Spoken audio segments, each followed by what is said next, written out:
A road that loops the entire country. Black sand beaches and waterfalls you can walk behind. Glaciers that calve icebergs into a lagoon. And a sky that does not get dark for 2 months of the year. This is Iceland's Ring Road. 828 miles, 1 week.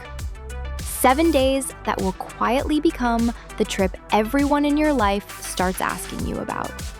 Here is the exact plan, day by day. Day 1, Reykjavik and the Blue Lagoon. Most flights from North America lands at Keflavik early. Pick up your rental car and drive 30 minutes to the Blue Lagoon. Book the earliest morning slot you can find. The water is 100 degrees Fahrenheit, the silica mud is included, and a soak before noon resets your body clock faster than a nap ever will. After the lagoon, drive 45 minutes into Reykjavik. Park near the harbor. Walk up LAGOON, the main shopping street, and have lunch. Climb the tower at Hallgrímskirkja for the city view. See the Sun Voyager sculpture on the waterfront. Grab dinner in the old harbor. Sleep in Reykjavik. Tomorrow is the longest driving day of the week. A note for 2026. Iceland replaced fuel duties with a per-kilometer road tax in January. Petrol is cheaper. The road charge is paid separately. Build it into your budget. Day 2. The Golden Circle to Vik. This is Iceland's greatest hits in one day. Start at Thingvellir National Park, where you can walk between the North American and Eurasian tectonic plates. Iceland is the only place on Earth where this rift comes above sea level. 20 minutes later, the Geyser geothermal area, where Stroker erupts every 5 to 10 minutes like a clock. Gullfoss, the Golden Falls, a glacier river dropping into a canyon in 2 stages. Stand on the lower platform and you will get wet. Drive south.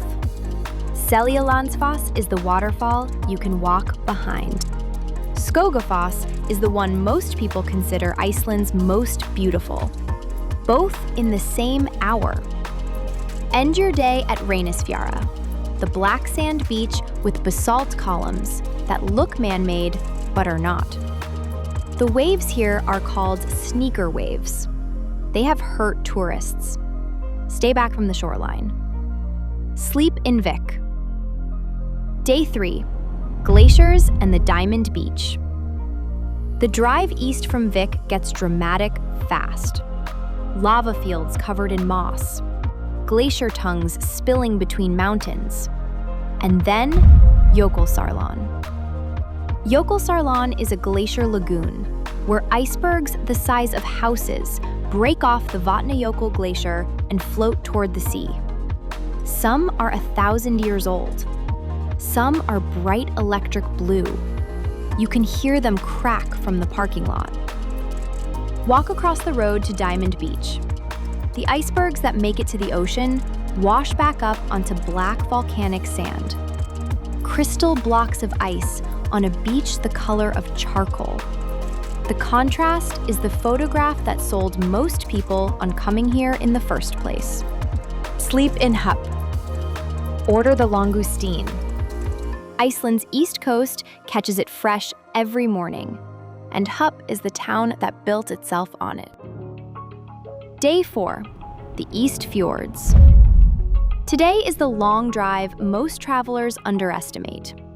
Winding coastal roads, fishing villages with populations under 200, mountains that fall straight into the sea.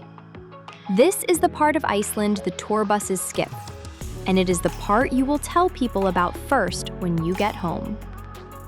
Stop in Seyðisfjörður, a tiny rainbow-painted town at the bottom of a fjord that became Instagram famous after a scene in The Secret Life of Walter Mitty was filmed here.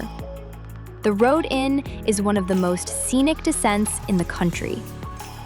End in Egilsstaðir for the night. Day 5, MYVATN and DETTIFOSS. Welcome to the geothermal half of Iceland. The landscape here looks more like Mars than Earth. which is exactly why NASA used it to train Apollo astronauts in 1965 and 1967. Lake MYVATN is the centerpiece.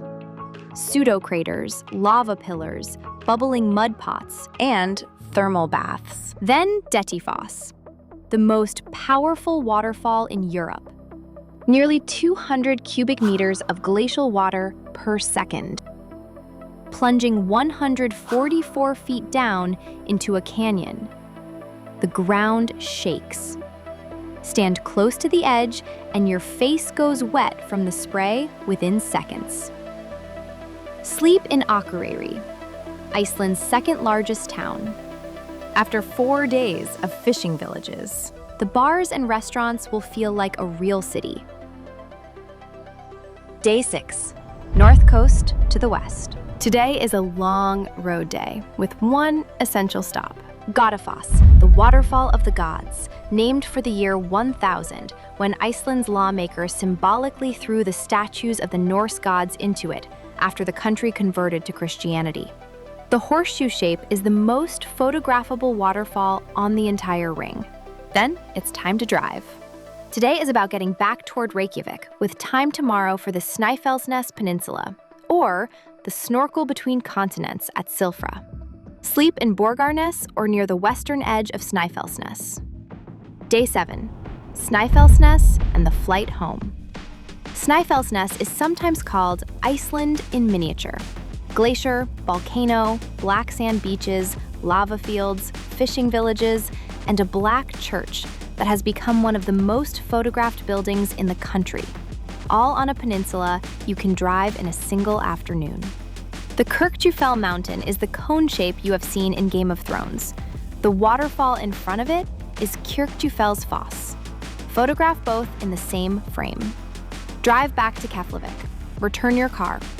If you have time, swing past the bridge between continents, where you can walk a wooden bridge across the visible rift between two tectonic plates, 5 minutes from the airport. Fly home with 2,000 photos and a problem. Everyone you know will ask you which day was your favorite, and you will not be able to pick.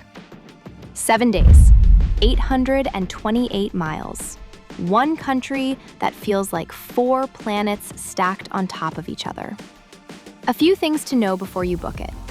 The ring road can be driven in either direction, and most travelers go counterclockwise to save the south coast for the back half. Summer gives you near endless daylight. June through August is the sweet spot. If your dates are flexible, August 12, 2026 has a total solar eclipse visible from Iceland. Plan around it if you can. This is the trip that people put on their bucket list and never book because the logistics feel hard. The logistics are not hard. The route is one road. The hardest part is deciding when to go. If you found this helpful, we'd love you to like, comment, and subscribe.